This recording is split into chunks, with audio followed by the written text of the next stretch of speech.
Hello guys, स्वागत है आपका अपने स्वयं के चैनल पर। और ये एक रिक्वेस्टेड वीडियो है जिसमें हम बात करने वाले हैं एनालॉग और डिजिटल ट्रांसमिशन के बारे में। तो हम एकदम बेसिक से समझेंगे इसको। तो यदि आपको वीडियो पसंद आए तो इसको जरूर लाइक कीजिएगा और दोस्तों से जरूर शेयर करना है। एंड चैनल यदि अभी तक सब्सक्राइब नहीं किया है तो भाई ये आपका ही चैनल है, इसको जरूर सब्सक्राइब करो। और यदि कंप्यूटर से रिलेटेड किसी भी टॉपिक में आपको कोई डाउट आता है तो आप मुझे कमेंट करके वीडियो रिक्वेस्ट कर सकते हैं। मुझे जैसे ही टाइम मिलेगा हम आपके लिए वो वीडियो जरूर लेकर आएंगे। ठीक है, तो आज जो रिक्वेस्टेड वीडियो थी वो है एनालॉग और डिजिटल ट्रांसमिशन पर। तो चलिए इसको कंटिन्यू करते हैं।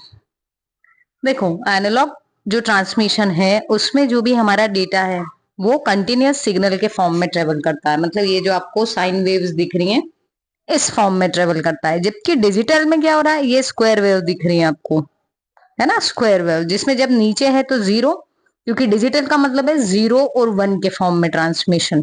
ठीक, तो जीरो किसको रिप्रेजेंट करेगा, ये नीचे वाले पोर्शन को। और जब यहां से ऊपर गए हैं और यहां पर आ गए तो ये वन को रिप्रेजेंट कर रहा है। तो यही हम बात कर रहे हैं कि जब हम एनालॉग के बारे में जाते हैं तो एनालॉग में आपका इंफॉर्मेशन किस में ट्रेवल होती है, कंटिन्यूअस सिग्नल में।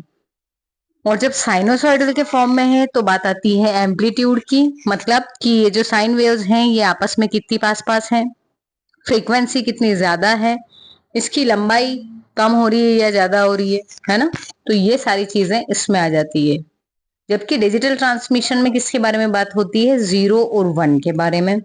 अब अगर हम एप्लीकेशंस की बात करें तो एनालॉग वाला जो है ये आपका रेडियो और टीवी ब्रॉडकास्टिंग जो होती है वो किस पे डिपेंडेंट है, आपके एनालॉग सिग्नल्स पे। ठीक है, इसलिए जब हम बात करते हैं कि एटीन्यूएशन आ गया, कई बार नॉइस आ गई, तो ये आपके एनालॉग सिग्नल्स में ये वाली चीजें ज्यादा आती हैं।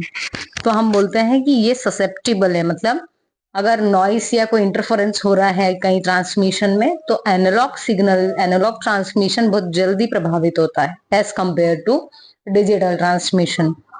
पर इसकी भी कुछ अपनी एडवांटेज है ना। तो इसकी एडवांटेज क्या थी, एक तो ये कि ये जो प्रोसेसिंग है इसकी बहुत सिंपल है।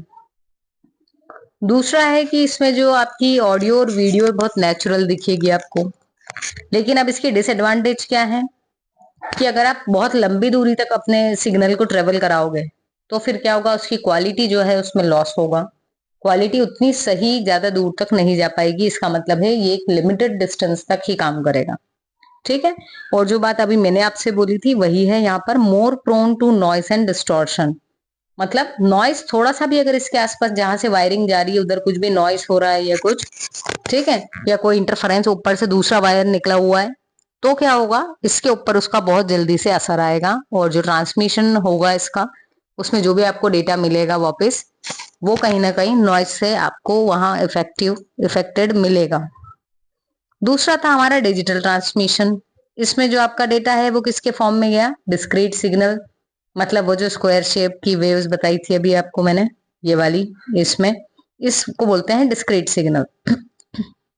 यहाँ पर आपका जीरो और वन के फॉर्म में जा रहा है। जबकि एनालॉग में किस में जा रहा था, एम्पलीट्यूड, फ्रीक्वेंसी, वो सब पे डिपेंडेंट कर रहा था। ठीक है, तो यहाँ पर आपका जो सिग्नल है डिस्क्रीट सिग्नल्स के फॉर्म में गया। Technique is commonly used in, ये कहाँ पे यूज हो रही है, टेलीकम्युनिकेशन में, डेटा नेटवर्किंग में यूज हो रही है। अब ये क्यों, देखो बाद में आया डिजिटल ट्रांसमिशन, पहले एनालॉग था। जब भी हम देखते हैं, बात करते हैं कि जो चीज बाद में आती है वो ज्यादा एडवांस आती है। क्यों ज्यादा एडवांस आती है, क्योंकि पहले वाले के हमको ड्रॉबैक्स पता होते हैं कि इसमें ये प्रॉब्लम आई थी, तो उसको ध्यान में रख करके नेक्स्ट चीज बनाई जाती है। तो यहाँ पर इन्होंने क्या ध्यान में रखा कि जो आपका डेटा हो वो कैसा हो, रिलायबली पहुंच जाए, ट्रांसमिशन आपका भरोसेमंद हो और डाटा एफिशिएंटली जाए। मतलब उसमें नॉइस वगैरह की जो प्रॉब्लम आ रही थी वो इसमें बहुत कम कर दी जाए। ठीक है, तो अगर हम की कंसेप्ट की बात करें तो सिग्नल दो टाइप के होते हैं। पहला होता है डिजिटल सिग्नल। ठीक है, डिजिटल सिग्नल जीरो और वन के फॉर्म में जाते हैं और इसमें आपका जो these signals are less susceptible to noise और interference। नॉइस और इंटरफेरेंस का इस पे बहुत ही कम असर होता है, जबकि एनालॉग पे ज्यादा असर होता है। और यहाँ पर आपको सिग्नल्स कैसे फॉर्म में दिखते हैं, कंटिन्यूअस फॉर्म में। यदि हम एडवांटेज की बात करें डिजिटल के, तो इसका एडवांटेज पहला ये है कि नॉइस रेजिस्टेंट, आपको नॉइस का असर बहुत कम दिखेगा। कंप्रेशन, तो डेटा जो है उसको क्या कर सकते हैं, इसमें कंप्रेस करके जब हम भेजते हैं तो आपकी बैंडविड्थ बच जाती है और एक लंबी दूरी तक वो ट्रेवल कर लेता है। ठीक है, उसके बाद में वहां पर जो था एनालॉग में डेटा में नॉइज जनरेट हो रही थी, तो इस कारण डेटा में एरर भी आती थी। तो यहाँ पर एरर डिटेक्शन और करेक्शन के टेक्निक्स भी इंट्रोड्यूस की गई डिजिटल ट्रांसमिशन में। ठीक है, तो डिटेक्शन का काम क्या रहेगा कि वो एरर को पता लगाए कि एरर आया है या नहीं आया, डिटेक्ट करें। और करेक्शन का काम था कि वो एरर को अगर आ गया है तो उसको करेक्ट कर दे। ठीक है, ट्रांसमिशन मीडियम की यदि हम बात करें तो आपके ये जो दोनों ही ट्रांसमिशन है वो किसी भी मीडियम, मतलब भले आपका कॉपर वायर हो, फाइबर ऑप्टिक्स हो या वायरलेस चैनल्स हो, उसके थ्रू आपका ट्रांसमिशन हो जाता है यहाँ पर। तो ये थी आपकी एकदम बेसिक जानकारी about digital and analog signals.